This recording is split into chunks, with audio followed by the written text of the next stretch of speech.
ഇന്ന് വളരെ വലിയ വിവാദമാണ് മേയറും KSRTCയിലെ തൊഴിലാളിയും തമ്മിലുള്ള തർക്കം. ഈ തർക്കത്തിൽ CMBക്ക് വ്യക്തമായൊരു സമീപനമുണ്ട്. അതുകൊണ്ടാണ് ഇന്ന് മെയ് ദിന ആചരണ പരിപാടിയിൽ KSRTC ഡ്രൈവറായിട്ടുള്ള ചെറുപ്പക്കാരനായ യദുവിനെ പാർട്ടി പ്രത്യേകമായി ക്ഷണിച്ചു വരുത്തിയത്. CMBയുടെ നിലപാട് വളരെ വ്യക്തമാണ്. യദു തെറ്റ് ചെയ്തോ ഇല്ലയോ എന്നത് പരിശോധിക്കാനുള്ള അധികാരം CMBക്കില്ല എന്ന പോലെ തന്നെ മേയർക്കുമില്ല. അത് തെറ്റ് ചെയ്തു എന്ന് മേയർക്ക് തോന്നുന്നുണ്ടെങ്കിൽ അത് തീർച്ചയായും പോലീസിനെയോ KSRTC എന്ന പൊതുമേഖലാ സ്ഥാപനത്തെയോ അറിയിക്കുകയായിരുന്നു MLAയും അതുപോലെ തന്നെ മേയറും ചെയ്യേണ്ടിയിരുന്നത്. അതിന് പകരം എന്താണ് മേയറും MLAയും ചെയ്തത്? അവരുടെ ഭർത്താവായ MLAയും ചെയ്തത്? ഒരു ചെറുപ്പക്കാരനായ ട്രാൻസ്പോർട്ട് ഡ്രൈവർ 10 മണിക്കൂറിലധികം പ്രവർത്തിച്ച് പണിയെടുത്തിട്ട് വരുമ്പോൾ അദ്ദേഹത്തെ റോഡിൽ ചെറുക്കുകയാണ്.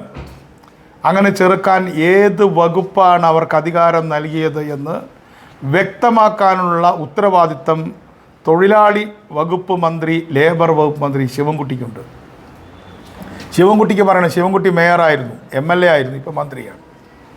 ഇത് ചെയ്തത് ശരിയാണോ? എന്താണ് തൊഴിൽ വകുപ്പിൻ്റെ സമീപനം? ഗണേഷ് കുമാർ താരതമ്യേന മെച്ചപ്പെട്ടൊരു സമീപനമാണ് മാധ്യമങ്ങളോട് പറഞ്ഞിട്ടുള്ളത്. ഇന്നിപ്പോൾ കേൾക്കുന്നു ബസ്സിനകത്തുള്ള ക്യാമറ ഓഫായി. എന്തിന് MLA വാതിൽ തുറന്ന് യാത്രക്കാരനല്ലാത്ത MLA എന്തിന് ബസ്സിനകത്ത് കയറി? ചോദ്യമാണ്.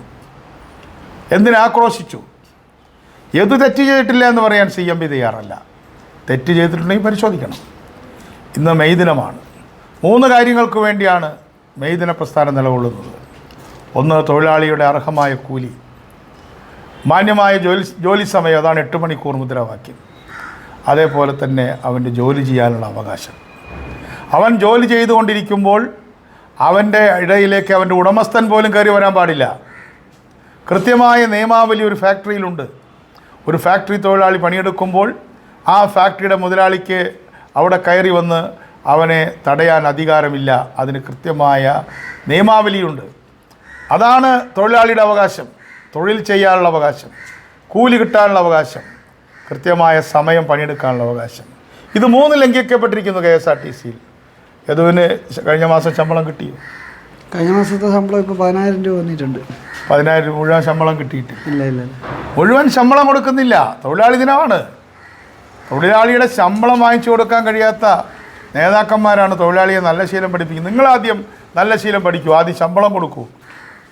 അതേപോലെ തന്നെ തൊഴിൽ സമയം 1 മണിക്കാണ് അവിടെ നിന്ന് എടുത്തത്. 8 മണിക്കൂറാണ് അധ്വാനിക്കാൻ പറഞ്ഞിട്ടുള്ളൂ. അതിലധികം അധ്വാനിച്ചിട്ടല്ലേ നിങ്ങളോട് എത്തിയത്. 10 മണിക്കൂർ, 24 മണിക്കൂറും പിന്നെയും കിടക്കുന്നു. പിന്നെ 24 മണിക്കൂർ സ്റ്റേഷനിൽ അവിടെ ഇരുന്നു. അത് മറ്റൊരു വിഷയം.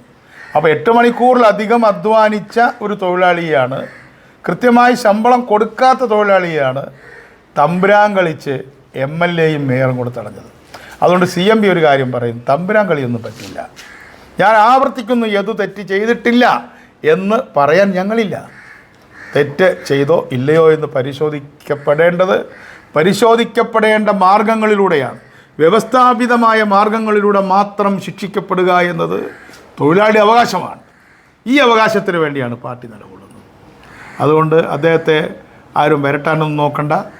അദ്ദേഹം ക്രൈമൊന്നും ചെയ്തിട്ടില്ല. ഇനി ചെയ്തിട്ടുണ്ടെങ്കിൽ അത് പരിശോധിക്കപ്പെടട്ടെ. മാന്യമായ രീതിയിൽ അദ്ദേഹത്തിന് പറയാനുള്ള അദ്ദേഹത്തിൻ്റെ വക്കീൽ മുഖാന്തരം പറയട്ടെ. കേരളത്തിലെ ഇന്നത്തെ തൊഴിലാളി ദിനത്തിൽ, ചിക്കാഗോവിൽ നിന്ന് തുടങ്ങിയിട്ടുള്ള തൊഴിലാളികളുടെ അവകാശങ്ങൾക്ക് വേണ്ട തൊഴിലാളി ദിനത്തിൽ ഈ തൊഴിലാളി ഗവൺമെൻറ് എന്ന് പറയുന്ന പിണറായി വിജയൻ ഗവൺമെൻറ് വമ്പിച്ച തെറ്റാണ് ചെയ്തിട്ടുള്ളത്. ഇതിനെ സംബന്ധിച്ച് പിണറായി വിജയനും ഈ മെയ് ദിനത്തിൽ വായ തുറക്കണം എന്ന് CMB ആവശ്യപ്പെടുന്നു.